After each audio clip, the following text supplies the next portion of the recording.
Eu estava sentada na sala dela, com o sol de outubro a entrar pelas janelas altas de Alfama, quando li a assinatura que mudou tudo. A chávena de chá tremeu na minha mão. Caiu. Partiu-se em 1000 pedaços no chão de madeira gasta. Álvaro Santos. O meu avô. O homem que eu nunca conheci vivo, mas cujo retrato pendia na sala dos meus pais, sempre com um sorriso sereno de homem honrado, pai exemplar, avô perfeito. A dona Leonor observava-me. Não havia surpresa nos seus olhos azuis desbotados. Apenas uma calma mortal. Percebeste, Beatriz? Disse ela, a voz baixa, quase um sussurro que parecia vir do fundo de um poço. Ele era meu. Só meu. Durante 6 meses. E depois destruiu-me. Eu queria gritar, queria correr, mas as pernas não obedeciam. Apenas olhei para ela, para aquela mulher frágil de 84 anos que eu julgara apenas uma vizinha solitária. E ela começou a contar.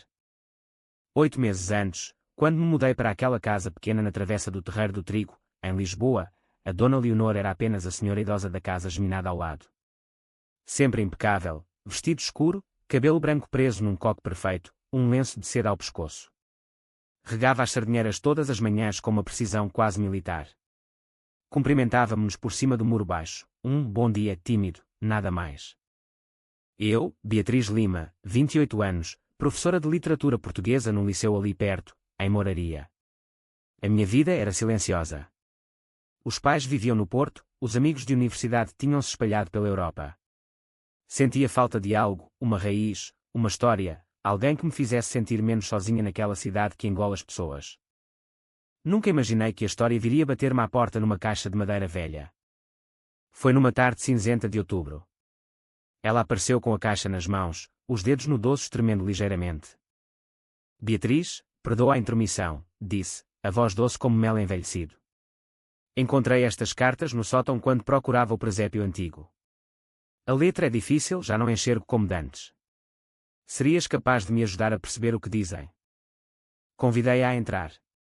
Fiz chá de camomila. Sentei-me ao lado dela no sofá gasto. As cartas estavam atadas com uma fita cor de vinho desbotada. O papel cheirava a mofo e a tempo. Comecei a ler a primeira em voz alta. Minha Leonor adorada, escrevo-te do meu quarto em Lisboa, onde cada canto me lembra o teu cheiro. Em breve estarei contigo na Nazaré, e nada, nem o meu pai, nem o dinheiro, nem o mundo, nos separará. Prometo-te a casa com vista para o mar, os filhos que terão os teus olhos verdes. A voz dela tremia ligeiramente. Continuamos. Li mais 3, 4, 5. Todas escritas com uma paixão que já não se vê hoje. Promessas de casamento, de fuga, de uma vida juntos contra tudo e todos. Até que cheguei à última. Com todo o meu amor, para sempre teu, Álvaro Santos.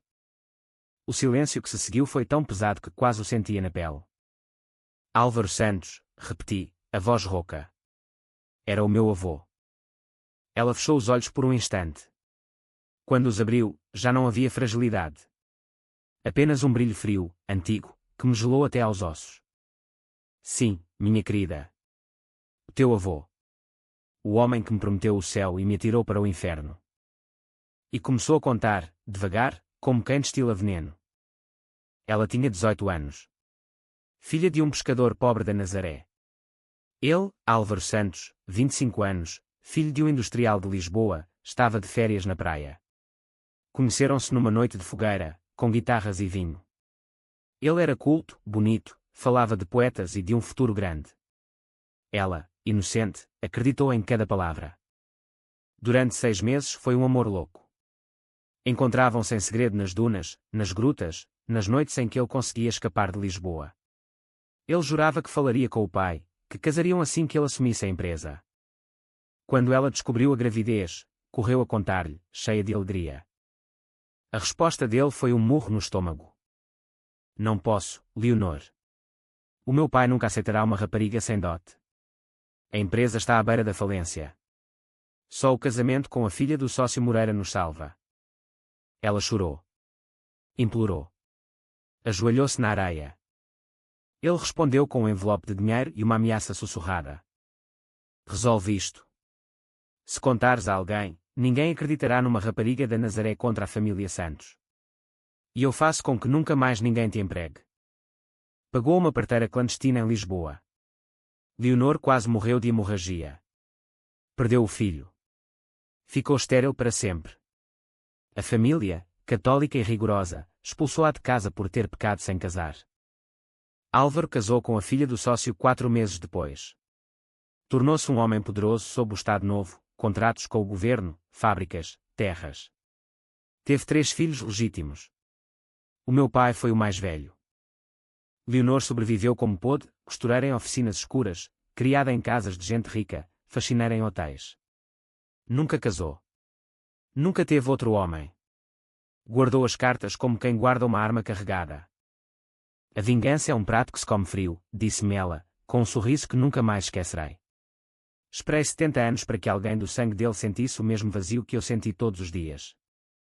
Durante semanas ela alimentou o meu choque com provas, fotografias dela jovem com ele, o diário onde anotava cada encontro, uma carta posterior onde ele admitia o medo mas nunca o arrependimento, apenas a frieza de quem escolheu o dinheiro. Eu odiava o homem que a família idolatrava nas histórias de Natal. Odiava o silêncio do meu pai, que sabia tudo. Confrontei-o. Ele empalideceu. O avô contou-me antes de morrer. Pediu-me que nunca ninguém soubesse. Era outra época, Beatriz. Não aceitei. Publiquei tudo. Primeiro num blog anónimo. Depois entreguei o material aos jornais. Escrevi um livro. Dei entrevistas. O escândalo foi um terremoto. A empresa da família, que ainda usava o nome Santos, perdeu todos os contratos públicos. Os sócios fugiram. O meu pai foi despedido, a casa hipotecada. A minha mãe tentou o suicídio com comprimidos, sobreviveu, mas nunca mais foi a mesma. Os meus tios acusaram-me de traidora, cortaram relações. A sepultura do avô foi vandalizada com a palavra traidor em vermelho. Eu tornei-me a neta que destruiu a própria família. E a dona Leonor? Sentou-se na cadeira de sempre, viu as notícias na televisão, e sorriu como quem finalmente respira depois de décadas debaixo de água. Na última vez que a vi, 2 semanas antes de morrer, disse-me: agora sabes o que é perder tudo por causa de alguém que devia ter-te protegido. Estamos quites. Morreu tranquilamente no sono. Deixou uma casa ao lado e uma carta final. Obrigada, Beatriz. Foste o instrumento perfeito. Usei a tua bondade, a tua solidão, a tua sede de justiça. E tu fizeste o resto. A vingança é um prato que se come frio e tu foste o garfo que eu esperei 70 anos para segurar. Hoje vivo na casa dela. Sozinha. O mar de Lisboa continua lindo lá embaixo. Mas todas as noites, quando o vento sopra forte, ouço o eco das palavras dela. E percebo que a vingança nunca cura. Apenas passa o veneno adiante. E eu sou a última a bebê-lo.